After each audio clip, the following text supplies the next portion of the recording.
카타르에서 16강 역사를 쓴 이강인 선수가 지난 13일 소속팀 마요르카에 복귀했습니다. 마요르카가 12월 31일 헤타페와 경기를 치름에 따라 이강인 선수에게 짧은 휴식만이 허락되었는데요. 꽤나 빡빡한 일정이 아닐 수 없습니다. 이번 시즌 리그 전 경기에 출장한 만큼 이날도 출장 가능성이 큽니다. 한편 마요르카는 월드컵 무대에서의 활약상으로 인해 팀의 에이스를 행여나 놓칠까봐 이강인 선수가 업로드하는 게시물이라면 그 무엇이든 댓글을 남기며 그를 애타게 기다리고 있었는데요. 특히 월드컵 이후 각오를 다지는 이강인 선수의 글엔 우리는 당신과 더 많은 것을 기다리고 있다며 노골적인 질척거림을 보이고 있습니다. 이강인 선수도 겨울 이적 시장에 대해서는 생각하지 않는다며 마요르카에서의 매일이 너무나 행복하다는 것을 강조했는데요. 거액의 유혹에도 불구하고 생애 첫 주전 생활을 보내고 있는 프로팀과의 의리를 지킬 모양새인 이강인 선수. 하지만 아무리 구단에 충성심이 높은 이강인이라도 단짝 친구가 곁에서 떠난다면 마음이 흔들릴 수밖에 없지 않을까요? 오늘은 이강인을 둘러싼 이적설이 팀 내 주포 공격수의 레알 마드리드 이적설과 함께 새로운 국면을 맞게 된 이야기를 전해드릴까 합니다. 그 전에 잠시 시간 내주셔서 저희 일상인싸 구독과 좋아요, 알림 설정 부탁드립니다. 지난 시즌까지만 하더라도 답답한 공격력을 보였던 마요르카는 이번 시즌 최고의 공격 조합을 찾고 그 완성도를 높여가고 있습니다.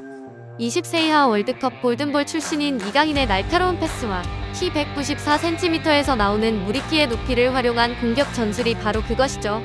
얼핏 보면 아주 단순해 보이는 전술이지만 시간이 지날수록 알면서도 못 막는 필살기가 되어가고 있습니다.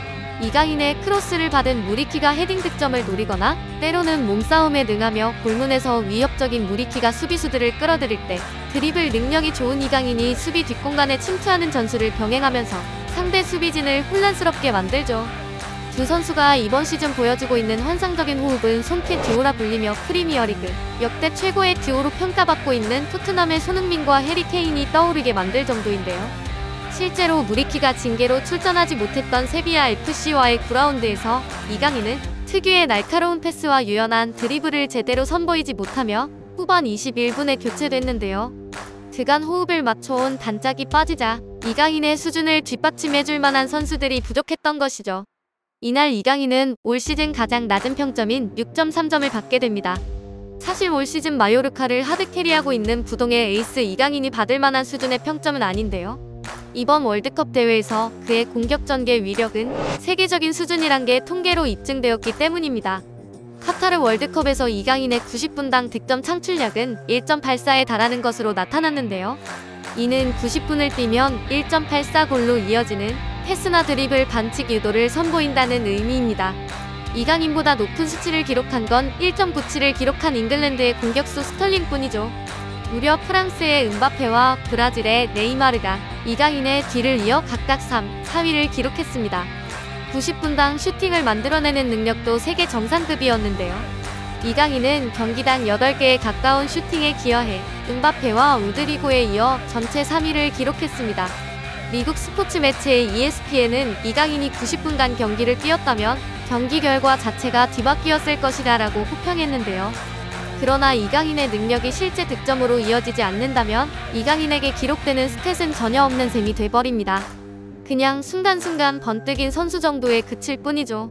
실제로 시즌 초반 1위를 달리던 프리메라리가 도움순위는 리그 14경기를 진행한 결과 공동 6위까지 처져 있습니다. 이에 따라 이강인의 클래스를 잘 받아먹을 수 있는 수준 높은 동료, 수준 높은 팀이 이제는 절실히 필요한 상황이죠. 그나마 마요르카에서는 무리키가 해주던 부분이 있었는데 그 또한 1월 겨울 이적 시장 때 영영 이강인 곁을 떠날 가능성이 생겨버렸습니다. 바로 스페인 무대에서 선수 생활을 하고 있다면 누구나 한 번쯤은 꿈꿀만한 레알 마드리드가 무리키 영입을 원하고 있다고 나선 것이죠. 레알 마드리드는 당장 공격수가 급하게 필요한 상태인데요. 주포 카림 벤제마의 부상 정도가 심해 복귀에도 완벽한 몸 상태가 아닐 수 있다는 진단이 나왔기 때문입니다. 스페인 매체 피차에스는 레알 마드리드 페레즈 회장이 무리키의 열렬한 팬이라며 탄탄한 피지컬과 득점력이 빼어난 선수로 높게 평가하고 있다는 소식을 전했습니다. 마요르카 역시 적절한 제의가 온다면 무리키의 이적을 허락할 계획인 만큼 레알 마드리드가 그를 영입하는 데 있어서 큰 어려움은 없을 것으로 보이는데요. 이에 따라 이강인 선수도 그의 클래스를 뒷받침해 줄 선수가 떠날 수도 있는 상황에서 굳이 자신의 커리어를 낭비할 필요가 없어 보입니다. 굳이 전 세계의 기량을 몸소 입증한 만 21세 선수가 어린 나이에 벌써부터 소속팀에 대한 충성심과 의리를 보여줄 필요가 없죠. 프로의 세계에서 블루칩으로 한창 주가를 올리고 있는 그가 다음 패를 미리 보여주고 알려준다면 그만큼 그에 대한 기대치와 흥미에는 악영향을 줄 수밖에 없습니다. 마요르카와의 계약상 타 구단이 232억 원을 지불하면 영입할 수 있는 이강인은 그 능력에 비해 상대적으로 저가로 인식되고 있는데요. 특히 매년 눈에 띄게 약점을 보완하며 성장세를 보여주는 이강인을 두고 이강인의 가격은 오늘이 가장 싸다, 향후 얼마나 몸값이 치솟을지 모르니 일단 영입하고 봐야 한다 라며 여러 구단들이 이강인 영입 전쟁에 뛰어든 상황입니다. 실제로 작년 시즌까지 체력과 수비 능력이 부족하며 순간 속도가 그다지 빠르지 않아 소속팀은 물론 대표팀 벤투 감독에게도 철저히 외면을 당했는데요. 올 시즌 마요르카 경기를 보면 이강인은 매 경기 선발 출장하여 10에서 12km에 달하는 왕성한 활동량을 기록하면서도 팀 내 평점 1위 퍼포먼스를 자주 보여주고 있습니다. 특히 약팀으로 분류되는 소속팀의 특성상 선수비 후 역습 형태의 전술에 완전히 녹아들어 순간 속도도 시속 32km까지 찍어버리는 발전을 보여주었죠. 한때 대표팀 소집조차 허용되지 않았던 이강인이 월드컵에 매경기 출전하여 무리키와 맞추던 호흡을 비슷한 스타일의 조규성과 재현한 모습은 여태까지의 그의 노력을 압축적으로 보여준 장면이었죠. 앞서 말씀드렸던 것처럼 이강인을 갖기 위해 타 구단이 지불해야 할 바이아웃 금액은 충분히 감내할 수 있는 수준입니다. 특히 이강인의 재능에 흠뻑 빠진 잉글랜드 프리미어리그에 속한 클럽들이라면 큰 부담 없이 이강인의 재능에 베팅할 수 있을 정도의 매력적인 액수죠. 당장은 뉴캐슬과 울버햄튼 정도가 적극적인 관심을 표하고 있는데요.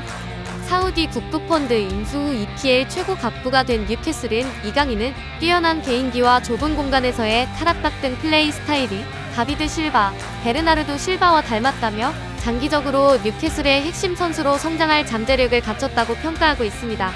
울버햄튼은 새롭게 선임된 홀렌 로페테키 감독이 과거 스페인에서 세비야를 이끌며 이강인의 진가를 직접 봤기 때문에 주앙 무티뉴의 노쇠화와 후백 네베스의 이적에 대비한 영입으로 이강인이 안성맞춤이라 이미 생각하고 있죠. 최고 갑부 구단과 최고로 이강인을 필요로 하는 구단의 가축전. 이들의 피 튀기는 싸움에 이강인의 책정된 몸값도 천정부지로 치솟을 전망인데요. 스페인 마르카에 따르면 뉴캐슬과 울버햄튼뿐만 아니라 네덜란드의 페예노르트, 잉글랜드 챔피언십의 벌리도 이강인에 관심을 가지고 있다고 합니다. 이제 곧 겨울 이적 시장이 열림에 따라 마요르카는 두려우면서도 동시에 그들이 받게 될 이적료 봉투 속이 궁금할 것입니다. 만 21세에 이미 포르쉐를 끌고 있는 막내 형이 머지않아 막내 재벌로 등극할 시간이 머지않아 보이는데요. 이강인 선수 미리 축하합니다. 오늘의 일상인싸는 여기까지입니다. 구독, 좋아요 부탁드리고요. 시청해주셔서 감사합니다.